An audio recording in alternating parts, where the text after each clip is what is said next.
Voilà, donc j'insiste sur cette formation dans laquelle nous nous trouvons pour dire que euh, une formation de disciples, mais j'aime bien mettre aujourd'hui le terme d'une formation d'enfants de Dieu qui sont appelés à grandir. Et si ce n'est pas basé sur des relations avec Dieu et avec les autres, pour moi, ce n'est pas une véritable formation de disciples. Alors évidemment, aujourd'hui, on le vit en ligne, on le vit le mieux qu'on peut, mais de toute façon, un jour ou l'autre, nous sortons dans la rue et nous avons possibilité de créer des relations, et puis nous avons en tous les cas aujourd'hui, la liberté de pouvoir vivre une communauté ensemble parce que le couvre-feu s'arrête à 18h. Et donc que nos relations sont libres sur la journée que nous pouvons vivre ensemble en termes d'église. Donc je vous encourage, rejoignez une église, quelle qu'elle soit, le plus proche de chez vous, c'est le mieux, et trouvez des relations de vie, de cœur, parce qu'on ne peut pas être un chrétien si nous ne vivons pas dans une communauté qui nous connaît, pour laquelle on s'engage, pour laquelle eux aussi s'engagent et qui, évidemment, eh bien, devient pour nous facteur de croissance, facteur de grandir, facteur de maturité, facteur de responsabilité. Donc, je crois que c'est la raison pour laquelle Dieu nous met ensemble, pour que nous devenions, c'est un verbe d'état, c'est extrêmement fort, hein. Dieu nous met ensemble pour que nous devenions une communauté de personnes qui se connaissent, qui s'acceptent et qui constituent le contexte, le terreau, le lieu, l'endroit, le fondement favorable à la croissance et à la maturité spirituelle. Je reviens juste pour dire, je reviens un peu en arrière sur tout ce que j'ai déjà dit, mais je reviens parce que c'est important de le redire encore une fois. Tout être humain qui vit sans relation réelle humaine, lorsque nous vivons sans réelle relation avec les autres. Réfléchissez à ce que ça veut dire pour vous, vivre en relation avec les autres. Alors, si vous êtes dans une communauté conjugale, si vous êtes dans le mariage, c'est peut-être plus facile à comprendre, mais si vous êtes célibataire, seul, c'est peut-être un petit peu plus difficile, et c'est pour ça qu'il faut se poser la question. Mais vous savez, je vois des gens vivre même dans des familles avec des enfants, il n'y a plus de relations. Les relations sont brisées, elles ne sont plus là. C'est comme le cri Malachi dans le dernier verset de la parole de Dieu. Il va falloir envoyer cet esprit de vie pour que les fils et les filles retrouvent leur père et leur mère, sans quoi il n'y a pas de bénédiction. Donc la bénédiction, elle vient par les relations familiales, bien sûr, mais la bénédiction, elle vient aussi par les relations de famille spirituelle, pas seulement naturelle, mais spirituelle. Et celui qui n'a pas de famille naturelle, il a forcément la joie de pouvoir avoir une famille spirituelle, et c'est en cela, au travers de cela, que Dieu établit son royaume. Dieu établit son royaume au travers des familles naturelles, spirituelles. Il établit son royaume au travers des relations que nous avons les uns avec les autres. Je le redis, pas de relation, pas de royaume de Dieu. Impossibilité de croître et de grandir correctement. Donc on ne peut pas être chrétien et se dire qu'on va vivre comme ce monde, métro, boulot, dodo. C'est impossible. Ce n'est pas du tout la bonne manière de vivre. C'est malsain et ça va nous amener à de grandes dépressions. Je vais continuer sur l'idée que l'attitude clé qu'il nous faut avoir, et c'est tellement important, parce que les relations sont le fondement du royaume de Dieu, parce que le fondement pour ta vie personnelle avec Christ, eh bien, c'est justement toutes ces relations que tu as avec Christ et avec les autres. L'attitude clé pour les ressources du royaume, c'est de donner sa vie par amour. Le don de l'amour, donner ta vie, c'est le meilleur chemin et c'est le chemin que nous devons choisir. Dieu ne nous oblige pas, mais j'ai presque envie de vous dire, si tu n'es pas sur le chemin qu'est Jésus, il dit je suis, je m'appelle, je suis, hein, c'est un verbe d'état, je suis le chemin, la vérité et la vie. Et si nous ne marchons pas sur ce chemin qui nous est proposé, eh bien, frères et sœurs, nous allons nous retrouver bien seuls et bien perdus. 6 fois chemin, c'est bien parce qu'il ne faut pas nous perdre. Alors, il n'est pas possible de vivre dans le royaume de Dieu sans connaître Dieu, le Dieu du royaume. Quel incroyable, extraordinaire cadeau Dieu nous a fait en s'incarnant, en incarnant son Fils unique pour nous dans un corps de chair. Le Verbe s'est fait chair, dira l'apôtre Jean, pour que nous puissions le connaître. Et Jésus dira, toujours, il le dit, beaucoup de fois, celui qui m'a vu, il a vu le Père. Nous ne pouvons pas voir Dieu, mais nous pouvons voir Dieu au travers de son Fils. Et si vous avez vu Jésus-Christ, vous avez vu Dieu. Si vous connaissez Jésus-Christ, alors, par la capacité du Saint-Esprit, pas par votre capacité, vous n'en avez pas, mais par la capacité du Saint-Esprit, vous allez pouvoir connaître le Père. Et le Père, Jésus nous dira, comment faut-il le prier? Notre Père. Il ne dit pas mon Père. Il ne dit pas votre Père, ou il ne dit pas ton Père. Il dit notre Père. Il est la tête, nous sommes le corps, et Jésus-Christ, qui est le Messie qui revient, eh bien, il nous dit, apprenez à vivre dans mon corps. Comment allons-nous apprendre à vivre dans le corps de Christ? Nous ne pouvons pas vivre dans la grande Église universelle il y a des millions et des millions de chrétiens et puis de diverses nations, de diverses cultures. Et ça nous serait impossible de vivre en proximité de relations avec toutes ces nations. Bien que nous puissions, par diverses circonstances, pouvoir aller dans d'autres nations et apprendre à les aimer et à vivre avec elles. Et c'est aussi tout le travail de la mission. Tous les missionnaires, qu'est-ce qu'ils ont fait? Ils sont partis dans une autre nation pour bien aller amener l'amour que Dieu avait pour eux et puis entrer en relation avec ces peuples.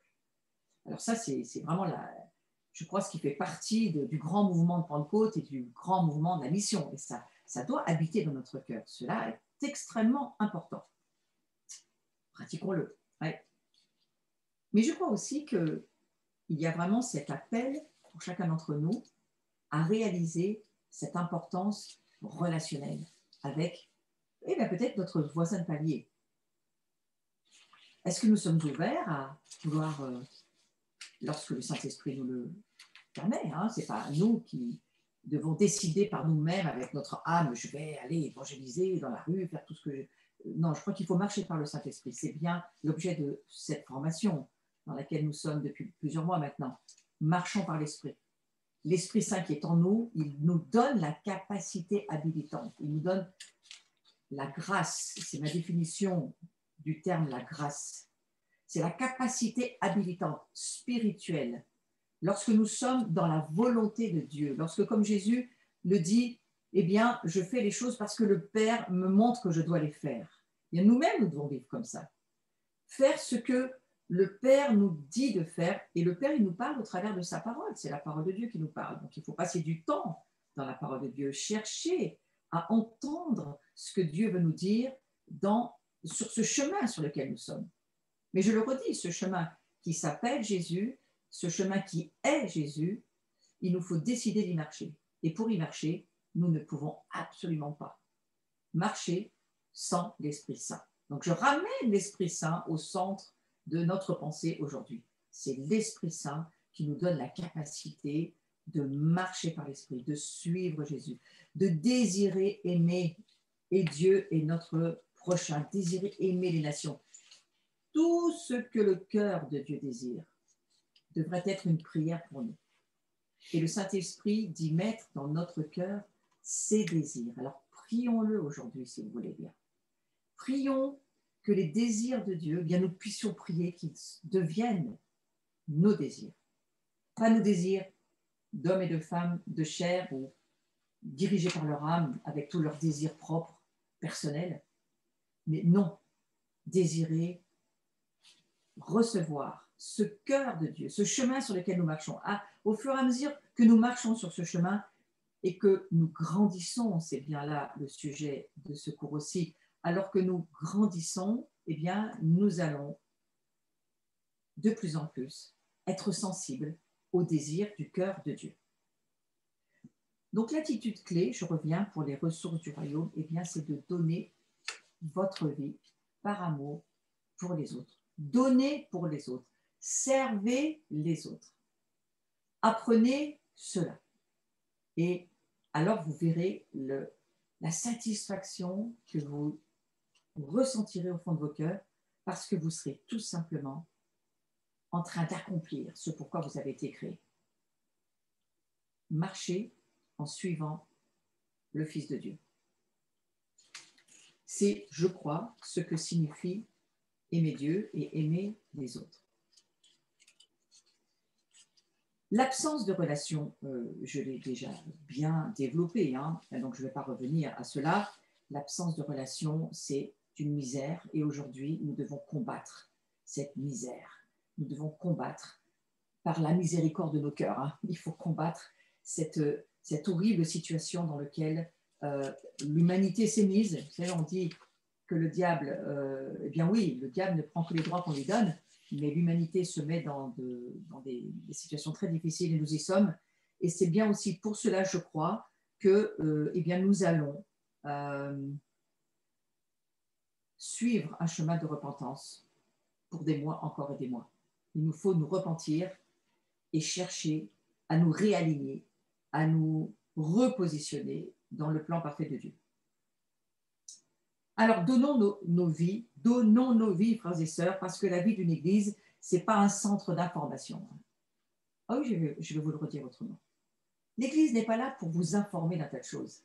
Ça, c'est la maladie de tous les gens qui sont sur les réseaux et qui suivent la pensée grecque. Ils veulent descendre dans de nouvelles informations et savoirs, etc. L'important, c'est notre relation avec Jésus, je le redis, alimentée par nos relations avec les autres pour grandir. Et voyez-vous, je vous ai mis, voilà, mais bien oui, vous nous avez reconnus, c'est moi-même et mon mari avec mes petits-enfants. Et nous nous sommes bien amusés pendant les fêtes de Noël. Pourquoi? Eh bien parce que nous cherchons ensemble, les diverses générations, à avoir des relations et nous donnons notre vie, nous nous donnons les uns les autres. Et j'en profite pour vous souhaiter une très bonne année 2021 du reste. Et nous sommes appelés à être le reflet du Créateur, pas le reflet de la créature. Et voyez-vous, je crois que dans la joie d'être ensemble, dans la joie d'avoir des relations, dans la joie de vivre cette vie que Dieu nous propose de vivre, eh bien, nous reflétons la joie de Dieu de se créer une famille. Vous savez que Dieu est très content de se créer une famille. Et ce n'est pas forcément tout le temps qu'on le réalise, surtout dans les systèmes religieux. Donc, je vous souhaite de ne pas vous laisser enfermer par un système religieux, mais je vous souhaite de vous laisser prendre par l'amour et par le désir. Alors, pour moi, là, j'ai voulu vous montrer une photo de famille, parce que nous voulons travailler, avoir de bonnes relations. Mais je vous le souhaite à vous aussi. Allons-nous marcher par la chair ou allons-nous marcher par l'esprit? Depuis la chute, et vous le savez bien, mais je peux en reparler, depuis la chute, et puis par le fait que nous sommes nés hors de la présence de Dieu, donc nous naissons dans le péché. Nous avons une nature de pécheurs et nous sommes par nature des pécheurs avant d'avoir rencontré Jésus-Christ. Donc depuis la chute et par cette naissance séparée de Dieu, ce que moi j'appelle la nature charnelle, eh bien, cette nature charnelle qui régit le système sur cette terre. Attention, c'est elle qui régit, qui contrôle tout. La nature charnelle aujourd'hui contrôle tout et ne doit en aucun cas contrôler votre vie. Vous devez bien le saisir. Votre âme, en aucun cas, ne doit diriger votre vie. Ni votre volonté, ni vos émotions, ni votre système de pensée ne doivent diriger votre vie. Et attention, parce que cette nature charnelle, le monde entier naît sous le pouvoir du diable et du malin. Et cette nature charnelle, tout le monde, à la base, en a la nature. Il nous faut rencontrer Jésus-Christ pour qu'il y ait un échange de nature et que nous devenions des êtres spirituels. Ça, c'est par la grâce de Dieu que nous le devenons. Nous naissons de nouveau, nous naissons d'en haut par la grâce de Dieu. Mais attention, nous pouvons être chrétiens et marcher par la chair. Attention, c'est la grande séduction de la fin des temps. Les chrétiens disent qu'ils sont chrétiens, mais ils marchent par la chair. Ils marchent par leur désir, ils marchent par leur propre volonté. Ils prophétisent selon leur propre cœur, le désir de leur cœur. Ils prophétisent ce qu'ils ont envie de voir à droite, à voir. Ils prophétisent. Ça n'a rien de Dieu. ce ne sont pas de vraies prophéties. Et aujourd'hui, le corps de Christ a besoin d'examen, de prendre la parole de Dieu, de vivre, d'apprendre à marcher par l'esprit et d'examiner toutes choses. Et je nous mets en garde sur tout ce que nous entendons, et sur tout ce que nous voyons, et même peut-être sur tout ce que nous aurions envie de faire. Si nous vivons selon la loi du péché, en suivant notre chair, je vous le redis, votre volonté, vos émotions, on a un grand nombre de sessions précédentes sur les émotions qui pourront vous reparler si vous avez raté ces cours ou si vous n'avez pas suffisamment compris, retournez-y. Mais en aucun cas, vos émotions ne doivent diriger votre vie et être ce qui contrôle tout ce que vous faites. Hein. Attention, ni vos émotions, ni encore moins vos pensées. Vos pensées ont besoin de devenir les pensées de Dieu. Et jusqu'à ce que vos pensées soient les pensées de Dieu, vous devez être très prudent avec vous-même. Parce que Satan saura et vous testera et Dieu vous laissera être testé. Satan vous éprouvera et Dieu vous laissera en test. Je préfère le dire comme ça. Hein. Mais attention, c'est notre travail pour grandir. Il n'est jamais embêtant de faire des erreurs. C'est à travers nos erreurs que nous grandissons. Mais je repense à ce que dit mon très cher ami décédé, mais vraiment c'est un homme que j'ai beaucoup d'admiration pour tout ce qu'il a fait dans le corps de Christ, Derek Prince, qui a écrit de nombreux ouvrages qui sont pour nous aujourd'hui des trésors, il faut les chercher et les relire. Eh bien, lui dira le premier, c'est un docteur de la parole, il dira le premier, chaque fois que tu as une réussite, attention, ça risque de devenir dangereux pour toi. Toutes nos réussites sont dangereuses. Toutes nos erreurs nous font grandir. Donc, voyez-vous, si vous vous trompez, eh bien, vous allez pouvoir grandir. La chose, c'est de bien réagir à votre échec. Mais lorsque vous avez réussi quelque chose, attention. Parce que là, encore, il va falloir surveiller votre cœur. Donc, je reviens à ce que j'étais en train de vous dire. Si nous vivons selon la loi du péché, vous savez très bien ce que la parole de Dieu dit. La loi du péché, le salaire du péché, c'est la mort. Mais le don gratuit de Dieu, c'est la vie éternelle. Alors, si nous marchons selon l'Esprit de Dieu, alors nous allons vivre éternellement. Et c'est là la bonne nouvelle. Jésus, il n'a pas un peu de vie à vous offrir. Jésus, il n'a pas un peu de sa nature à vous donner. Non. Jésus, il est la vie. Et lorsque vous lui avez donné votre cœur, offert votre vie, vous êtes devenu ce qu'il est totalement, mais en potentiel de développement. C'est comme une petite semence et elle est plantée dans votre vie, puisque la Bible nous dit que nous sommes devenus une semence incorruptible. C'est facile, même un enfant peut comprendre. Il y a une semence qui est plantée en vous, une semence incorruptible qui vit éternellement si vous l'entretenez. Vous l'entretenez non pas par vous-même, vous ne pouvez pas, mais vous pouvez l'entretenir par la présence du Saint-Esprit en vous, par la prière, par la louange, par l'adoration, par la présence de Dieu en vous, alors que vous marchez sur ce chemin qui s'appelle Jésus, votre semence, la semence que vous êtes devenu, va grandir. Et la vie chrétienne, c'est toujours quelque chose qui est en potentiel de développement. Exactement comme dans la nature, tout commence par une graine et ça finit par, même pas seulement un grand arbre, mais parfois jusqu'à devenir, tout terminer le processus, une magnifique commode exposée dans le château de Versailles. Hein. Ça, vous pouvez finir comme ça, hein. C'est-à-dire devenir un vase d'honneur, quelque chose de très beau, parce que vous avez marché et vous avez gardé le cap, vous êtes resté sur le chemin qui s'appelle Jésus. Donc, moi, je vous donne ce conseil. Restez bien sur ce chemin qui s'appelle Jésus et n'allez pas sur d'autres voies qui s'appelleraient de la religion et qui vous éloigneraient de votre relation avec le Christ. Galates, chapitre 5, verset 16, nous dit ceci, « Laissez le Saint-Esprit diriger votre vie. » Si c'est écrit « Laissez le Saint-Esprit diriger votre vie », eh bien, ça veut dire que vous pouvez le laisser être dirigé par autre chose. Hein? Et vous n'obéirez pas aux désirs qui animent l'homme livré à lui-même.